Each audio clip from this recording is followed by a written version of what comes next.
The U.S. president has just confirmed it. A facility on Venezuelan soil has been wiped off the map. No warnings, no sanctions, real missiles. The White House claims it is a counter-narcotics operation. But have you ever seen anyone use a cruise missile just to catch a smuggler? The truth behind this morning's explosion is far more terrifying than you think.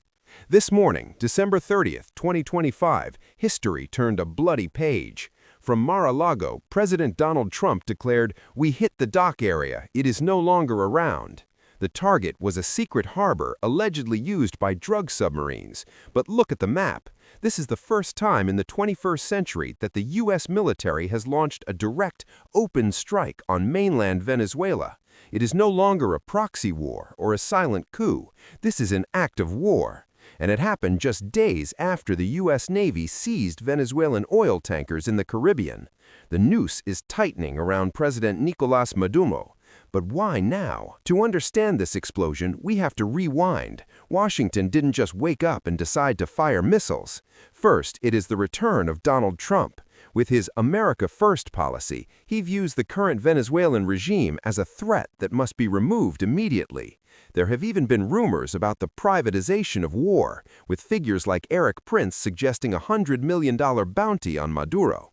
Second, America is thirsty for energy. Sanctions failed. Venezuela kept selling oil to China and Iran.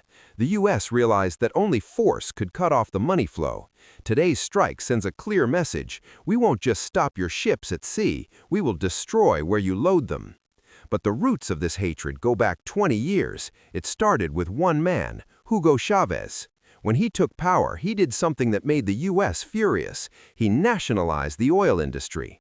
Imagine American giants like ExxonMobil making billions, suddenly being kicked out and losing everything.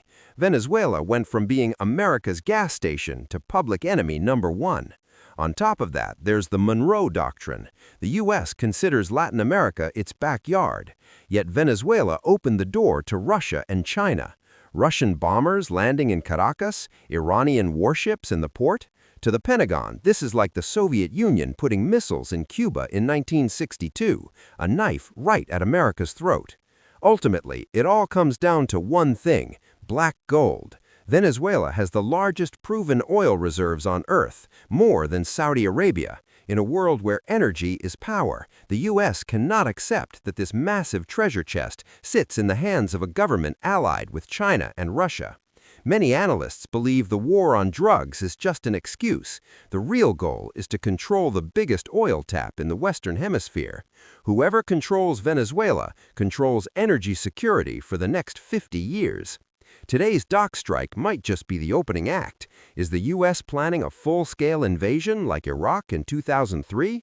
Or is this just extreme pressure to force a regime change? And more importantly, what will Russia and China do now that their ally is under attack? The world is holding its breath. A match has been lit right next to a powder keg. What do you think? Is this a drug war or an oil war? Let me know in the comments, and subscribe to StickGeo because we update faster than the news.